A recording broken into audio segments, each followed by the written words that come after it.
Hey everybody, this is Christopher Small, the Unconventional Attorney, and today I wanted to talk to you about targets versus goals.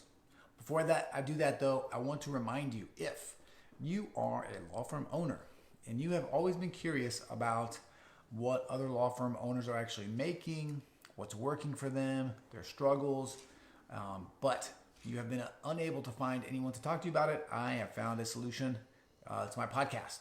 Okay, I'm doing something called the Attorney X Show, where I interview law firm owners anonymously. If you have not listened to it, go listen to it. But the only way it works is if we're all on the show. So if you want to be on the show, go to theunconventionalattorney.com/attorneyx. There's just a calendar there. Sign up, come on, it's 20 minutes. I ask everybody the same questions. It's fun. And when one shares, we all share. We all benefit. So come and talk. All right. Targets versus goals. I talked about this in the weekly newsletter. I talked about this in the sanctuary, and I want to talk about it here because it's that important. Okay. I've been setting goals for a very, very long time, and I have been missing out on goals for a very, very long time. Some I hit, most I miss. And I had always sort of felt this dissonance between these goals I was setting in reality. You know, it's this time of year where we think about goals for 2020. We're looking back on whether or not we reached our goals for 2019. And for me, it always seemed kind of weird. Like I'd be thinking about how to make these goals for 2020. And what I would end up doing is just sort of like picking some arbitrary number and then working backwards from that, creating some kind of random math, right? So I would say, oh, I want to make 500K. How do I do that? You know, I'm charging $2,500 for an estate plan. It's going to take me, 200 estate plans. How do I get 200 estate plans? Blah, blah, blah, blah, blah. And just backing into that. What I was doing was sort of partially right, but I wasn't sort of attacking the problem in the best way possible. And the reason that I wasn't was because I was starting with an arbitrary number. I was starting with a goal that was not based on reality, and it wasn't based on anything that I could control. And so it was really difficult for me to hit those numbers sometimes because they're just made up. You know, who's to say I'm going to be able to grow 20% next year? Who's to say I'm going to be able to grow 100% next year? Nobody really knows.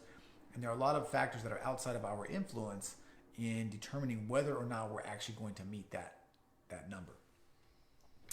Recently, I was reading a book. It's called like 177 Mental Toughness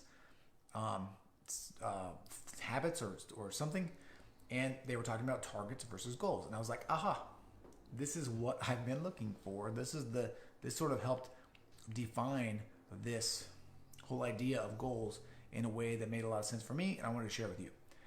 The gist is this: targets are those arbitrary numbers. Targets are things that you want to hit, that you want to strive for, but that are based heavily on things that are outside of your control. Making 500K, for example, outside of your control. Losing 10 pounds in many ways, outside of your control. Hiring a great employee in some ways outside of your control. Okay, because these are things that involve other actions. They involve, in the sense of money, the economy, right? Your employees sticking around, you not getting sick for a month, right? When it comes to weight loss, biology, hormones, right? All these things are in effect. But there is a way to sort of get there with good goal setting. When it comes to, for me, for example, I'm not going to tell you all of my goals, but I can tell you that one of the things that I'm doing as a goal is creating content at least 3 times a week. Now, this is a goal because it's completely within my control. It's measurable, right? It's actionable. It's attainable, right? It's all the smart stuff, specific, right? It's time-based, time-sensitive. I can see and know if I'm doing videos 3 days a week, and that operation, that event, those events are 100% within my control. Not eating a cheeseburger at lunch every day, 100% within my control. So when you think about targets, you think about these things that are sort of like out there that you would like to hit that are cool.